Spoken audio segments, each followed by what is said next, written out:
Chapter 12. What it said on the golden ticket. Charlie burst through the front door shouting, "Mother! Mother! Mother!" Mrs. Bucket was in the old grandparents' room, serving them their evening soup. "Mother!" yelled Charlie, rushing in on them like a hurricane. "Look! I've got it! Look, Mother, look! The last golden ticket! It's mine!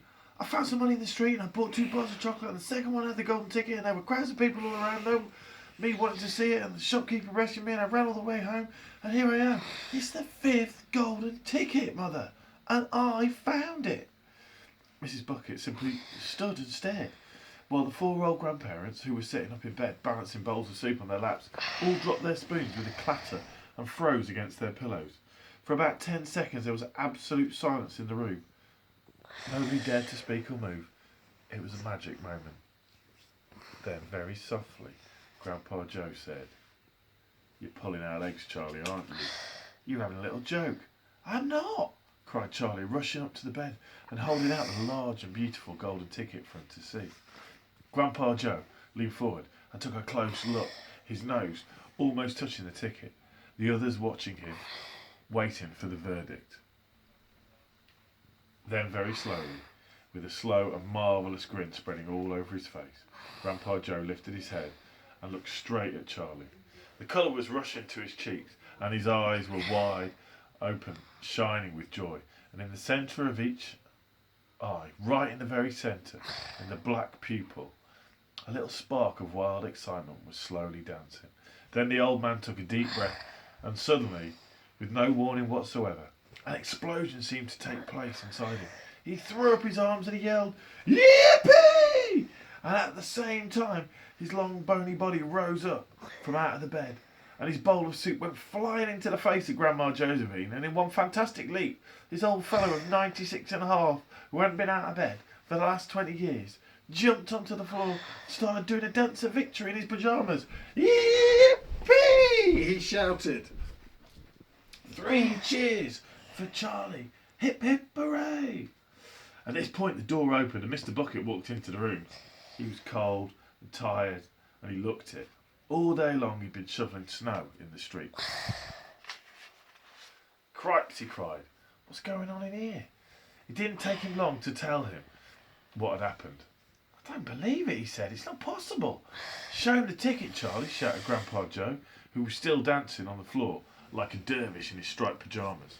"Show your father the 5th and last golden ticket in the world."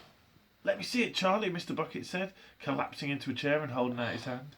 Charlie came forward with the precious document. It was a very beautiful thing, this golden ticket, having been made, so it seemed, from a sheet of pure gold, hammered out almost to the thinness of paper. On one side of it, printed by some clever method in the jet-black letters, was the invitation itself from Mr. Wonka. "Read it aloud," said Grandpa Joe, climbing back into bed again at last.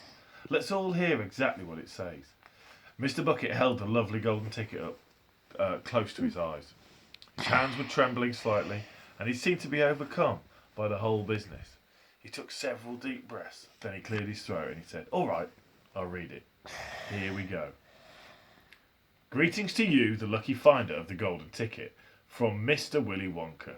I shake you warmly by the hand. Tremendous things are in store for you.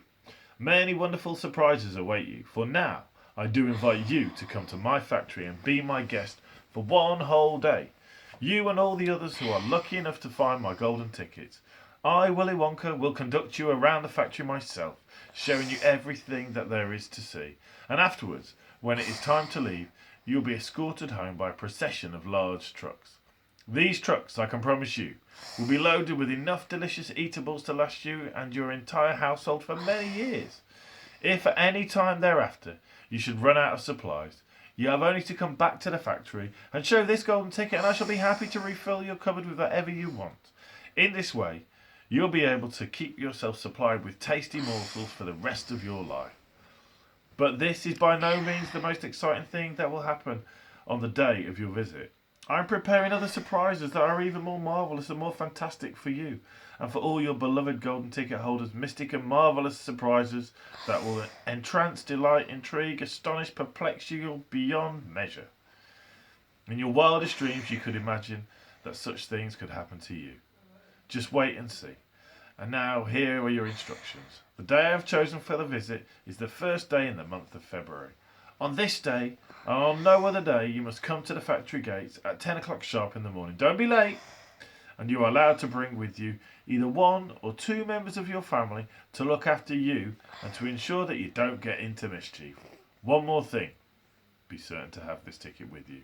Otherwise, you will not be admitted. Signed, Willy Wonka. The first day of February, cried Mr. Bucket. But that's tomorrow. Today's the last day of January. I know it is. Cripe, said Mr. Bucket. I think you're right. You're just in time, shouted Grandpa Joe. That's not a moment to lose. You must start making preparations at once. Wash your face, comb your hair, scrub your hands, brush your teeth, blow your nose, cut your toenails, polish your shoes, iron your shirt, and for heaven's sake, get all that mud off your pants. You must get ready, my boy. You must get ready for the biggest day of your life. Now don't overexcite yourself, Grandpa, Mrs. Bucket said, and don't fluster poor Charlie. We must all try to keep very calm. Now the first thing to decide is this. Who is going to go with Charlie to the factory? I will, shouted Grandpa Joe, leaping out of bed once again. I'll take him. I'll look after him. You leave it to me. Mrs. Bucket smiled at the old man. Then she turned to her husband and said, How about you, dear? Don't you think you ought to go? Well, Mr. Bucket said, pausing to think about it. Nah, not sure that I should. But you must. There's no must about it, my dear, Mr. Bucket said gently. Mind you, I'd love to go. It'll be tremendously exciting, but on the other hand, I believe that the person who really deserves to go most of all is Grandpa Joe himself. He seems to know more about it than we do, provided, of course, he feels well enough. Yippee! Shouted Grandpa Joe, seizing Charlie by the hands and dancing round the room. He certainly seems well enough, Mrs. Bucket said, laughing. Yeah, perhaps you're right after all. Perhaps Grandpa Joe should be the one to go with him. I certainly can't go myself and leave the three other old people all alone in bed for a whole day. Hallelujah! Called Grandpa Joe. Praise the Lord! At that point, there came a loud knock on the front door. Mr. Bucket went to open it, and the next moment, swarms of newspaper men and photographers were pouring into the house. They had tracked down the finder of the fifth golden ticket, and now they all wanted to get the full story for the front pages of the morning papers. For several hours, there was complete pandemonium in the little house, and it must have been nearly midnight before Mr. Bucket was able to get rid of them so that Charlie could go to bed. And we'll read the next chapter tomorrow. Make sure to not miss out on chapter 12. Bye!